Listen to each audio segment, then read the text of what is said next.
it was that visit to Jerusalem in 1982 to make that documentary about St. Paul. I encountered Judaism and Islam in Jerusalem. And I started studying these religions. I was making other television programs, and I started to see things in these faiths that I could relate to. Interesting. But which also told me what my own tradition had been trying to do at its best. What were these things then? For what I liked about Judaism was that you never stop asking questions. That you never, like we Catholics had to do, take these dogmas for truth. You keep on questioning. It goes back to the rabbis. Nobody has the last word. Keep on asking questions. Curiosity. And objecting and taking things forward.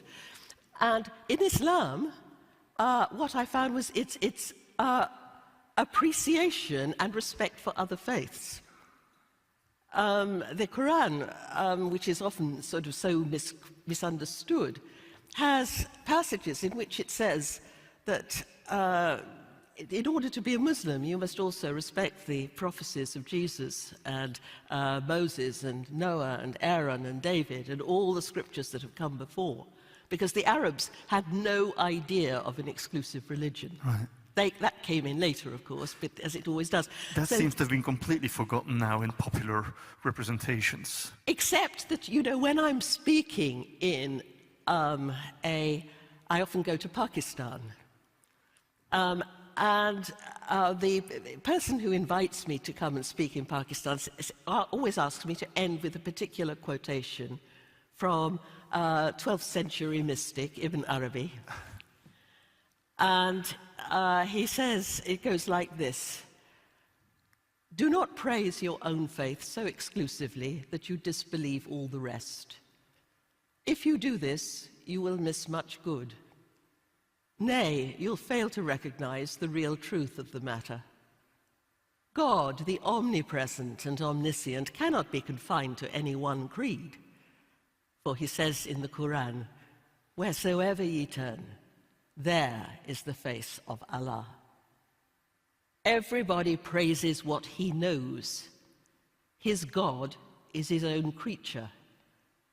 And in praising it, he praises himself. Consequently, he blames the beliefs of others, which he would not do if he were just, but his dislike is based on ignorance." And my friend always says that you can see the audience relaxing. And I spoke at a big conference of of Palestinian doctors in the United States in the summer.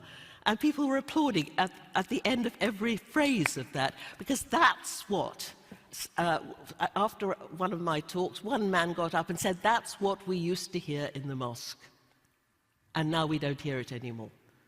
A Saudi influence, Deobandi influence, has introduced a much drastically narrower version of Islam that has, and they've had the petrodollars and international support to do that. It's as if a tiny Bible Belt sect in the United States had petrodollars and international support to support its peculiar form of Christianity all over the world. Right. And that has very much distorted the tradition.